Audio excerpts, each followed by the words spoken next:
We are in a golden age of professional wrestling, with so much more than the cookie-cutter product that we're used to. Finally, the fans have a true alternative with metal wrestling, and Revival is the chance for us to show the world what this brand is all about. We've got Lethal Lockdown, a brutal match we've never seen before here, an exploding barbed wire deathmatch, and so many championship ramifications on this night too. Can we talk about the exploding barbed wire deathmatch first, please? How the hell did this get booked? This match came about because Triple H would never allow this to happen in NLW. Me? I say to the hell with it. Mox and Edge hate each other's guts. They want this, and it's gonna happen in a metal wrestling ring at Revival. I've called my fair share of barbed wire matches, but I've never been in person calling an exploding barbed wire deathmatch. It's gonna be destructive. Look, I'm all for mayhem, but maybe Austin has missed the mark with this one. I mean, someone could get killed in that ring. I've had countless people coming up to me, family, telling me that this match will be the death of me. Well, it'll be the death of someone, alright, but it ain't gonna be me. I'm not an idiot. I know what I'm getting into. Moxley, this is your wheelhouse. You love the pain, but I love inflicting it more.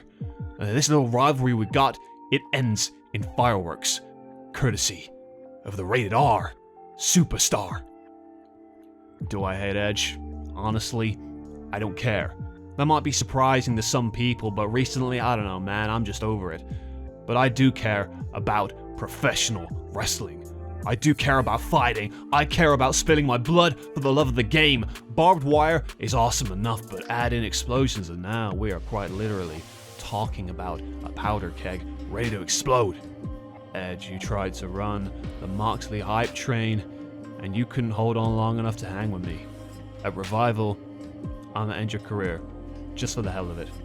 Send my condolences to your wife, but if she's anything like you, she'll move on pretty quickly. Have fun blowing up, bitch. Of course, we can forget in all of the hype of an exploding barbed wire deathmatch that the winner could very well be next in line to challenge for the Metalweight Championship. Samoa Joe and Drew McIntyre are the first in the gym and the last to leave. Both have what it takes to be champion, and both refuse to give up, which could be a disaster when all's said and done. I know from experience guys like that can cut years off of their careers simply through their refusal to give up when their back is against the wall. Drew, the time has finally come. You've waited patiently for over a year, and now we're moments away from the biggest match of your life.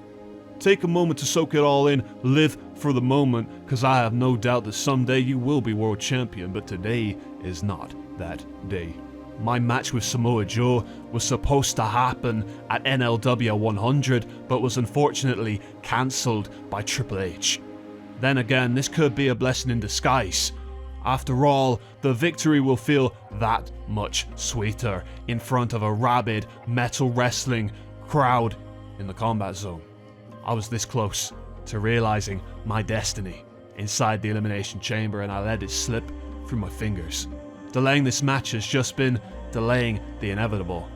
At Revival, I slay the fire-breathing dragon that is Samoa Joe, and I walk out as Metalweight Champion of the world. Drew McIntyre will push me to my absolute best, and after I choke him out, I will gladly shake his hand. As for Roman Reigns, I dare you to come to Revival. You want to spear me, take all the spotlight from Metal? How's about you come to Revival so that after I'm finished with Drew, I can choke your tribal chief ass out? Tensions are at an all-time high between Drew and Joe, and that just shows you what the pursuit of championship gold can do to a competitor at this level. I think the hungriest man on the roster in terms of what he'll do to win a match is Darby Allin, hands down. That guy is nuts. Darby Allin reminds me of Spike Dudley in a lot of ways. That is, if Spike Dudley threw himself off the scaffolds and bridges in his spare time. I mean, Darby's insane. I've been proving people wrong my whole life. People like Sami Callihan are the kinds of people who have underestimated me my entire life. All of that rage, that pain that I inflict on my body is what drives me. See people like Sami want to paint me as a glorified stuntman? No, I don't do stunts. I take chances and I seize opportunities, and at Revival, I will become hardcore champion, even if it kills me. As much as people love Darby, I think a lot of people are sleeping on Sami Callihan's hardcore title reign. The match he won it in, that Steel Asylum, there were broken bodies strewn everywhere and he was the only one left standing. And he has left a path of destruction since his arrival on Metal Wrestling. Darbs, I've been far too kind. I have allowed you to think that you are capable of withstanding what I've got in store for you, but we are gonna have a lot of fun, Darby. A lot of fun. I'll see you at Revival.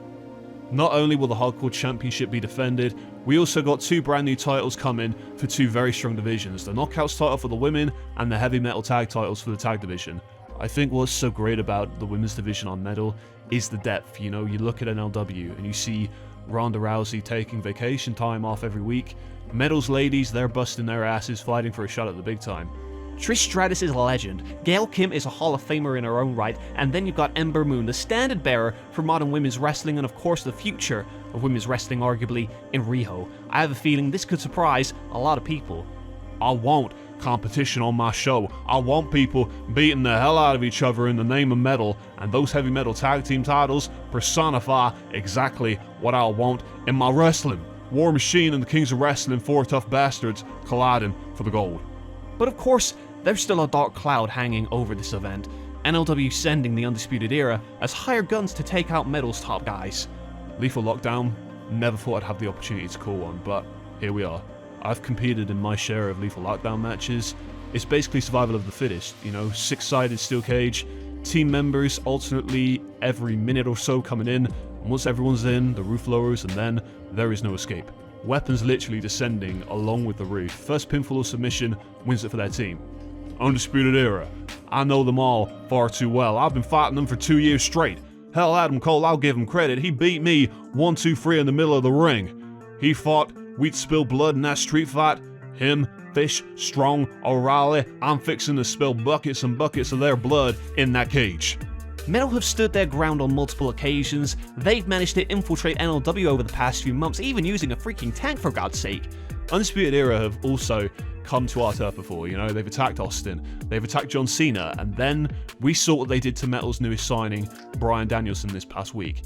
They are unpredictable, I'll give them that. It'll be those 4 undisputed bastards versus my team.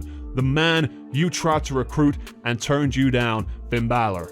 The man who walked out of NLW and right into Metal, CM Punk. And the man whose career you tried to end, John Cena. And of course, good old Stone Cold Steve Austin. It's going to be a wild match, and you know the EVP of NLW, Triple H, is behind the scenes, pulling the strings of the Undisputed Era. I know Triple H too well, and I wouldn't be surprised if he shows up at Revival himself. The fact that he even thinks about showing up, as he said, is disgusting. First of all, accusing this company of contract tampering is total BS. Not only accusation of corporate misconduct, but also the heinous assault of one of our own, Ricky the Dragon Steamboat. You know, I find this extremely difficult to talk about. Triple H, you instruct your little security guard Kevin Owens and you push an innocent man onto the train tracks. You know, Ricky's my colleague, but more than that, he's my friend. And they've gone too far, and this needs to end. Do I think that's going to happen in Lethal Lockdown? I sure as hell hope so, because something worse, much worse, could be on the horizon if this doesn't end immediately.